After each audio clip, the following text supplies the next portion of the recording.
Buongiorno, ben ritrovati all'appuntamento con l'informazione di Prealpina.it. Ancora sangue nei boschi dello Spaccio. Nella tarda mattinata di oggi, tra Uboldo e Cerro Maggiore, un uomo di 35 anni è stato raggiunto da alcuni colpi di pistola alle gambe. L'ipotesi è che si tratti di un regolamento di conti. Vediamo gli ultimi aggiornamenti nel servizio realizzato con immagini di Domenico Ghiotto di Agenzia Blitz. Sparatoria nella tarda mattinata di oggi al confine tra Uboldo e Cerro Maggiore, qui in via San Clemente, dietro la discarica nel territorio del Parco del Roccolo, un uomo di 35 anni è stato raggiunto da colpi di arma da fuoco. Non appena è partito l'allarme, sul posto sono accorsi i sanitari e i carabinieri della compagnia di Legnano. Il ferito è stato caricato a bordo dell'elicottero del 118 e trasportato al pronto soccorso. Dalle prime informazioni potrebbe trattarsi di un regolamento di conti nell'ambito dello spaccio di droga. Nelle ultime settimane sono stati vari gli episodi di violenza legati allo spaccio di sostanze stupefacenti nei boschi. Il 35enne sarebbe stato ferito nel bosco con alcuni colpi di pistola alle gambe. L'aggressore si è dileguato mentre la vittima è riuscita a trascinarsi fino al ciglio della strada, dove è stato soccorso da un automobilista di passaggio. E un altro episodio di violenza, seppur molto meno grave, arriva anche da Varese. Questa mattina in Piazza Repubblica un ambulante del mercato cittadino è stato aggredito. In base alla prima ricostruzione, due uomini hanno consumato la colazione al bar mobile e al momento di pagare hanno avuto un alterco con l'esercente. Il diverbio si è concluso con una bottiglia di vetro scagliata contro il commerciante. I due uomini si sono poi dileguati e sul caso indagano polizia locale e squadra volante.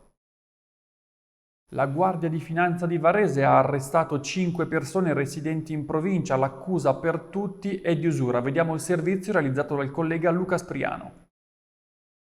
Operazione contro l'usura della Guardia di Finanza del Comando Provinciale di Varese. 5 gli arrestati, 2 in carcere, 3 ai domiciliari. Si ipotizzano coinvolti in un giro di prestiti di denaro a tassi di interesse usurari fino al 120% annuo a favore di imprenditori in difficoltà finanziaria e di emissione di fatture per operazioni inesistenti. L'ordinanza di custodia cautelare è stata emessa dal Tribunale di Busto Arsizio al termine di un'attività investigativa svolta dal nucleo di Polizia Economico-Finanziaria di Varese sotto la direzione della Procura Bustocca ed ha interessato persone con precedenti penali. Le indagini hanno fornito riscontri alle ipotesi iniziali ed è emersa la volontà di 2 degli arrestati di convincere con metodi violenti una delle vittime ad evitare di effettuare la denuncia per usura alla quale era sottoposto.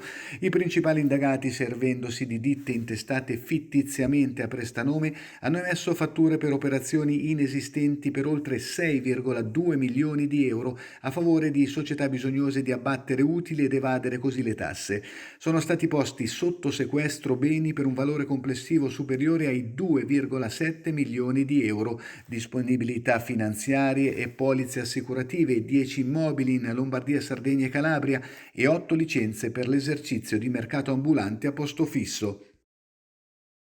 Mattinata da incubo sulle strade oggi per i frontalieri. Si sono verificati infatti notevoli problemi di traffico nei pressi della dogana di Gaggiolo, con lunghi incolonnamenti arrivati fino alla folla di Malnate. All'origine del problema il fatto che ieri, giorno di Pentecoste, la dogana commerciale svizzera è rimasta chiusa per la festività. Come già avvenuto in passato, nei giorni successivi alle feste svizzere si crea l'incolonnamento dei mezzi pesanti che, anziché entrare nel piazzale della dogana, restano sulle strade della viabilità ordinaria, creando quindi lunghi incolonnamenti.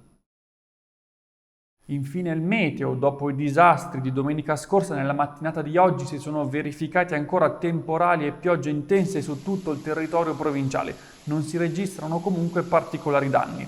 La giornata di oggi dovrebbe poi proseguire piuttosto soleggiata, mentre un peggioramento è previsto a partire dal pomeriggio di domani, quando torneranno nuvole e pioggia. E questa era l'ultima notizia. L'appuntamento con l'informazione di Prealpina.it torna come sempre oggi alle 19. Una buona giornata.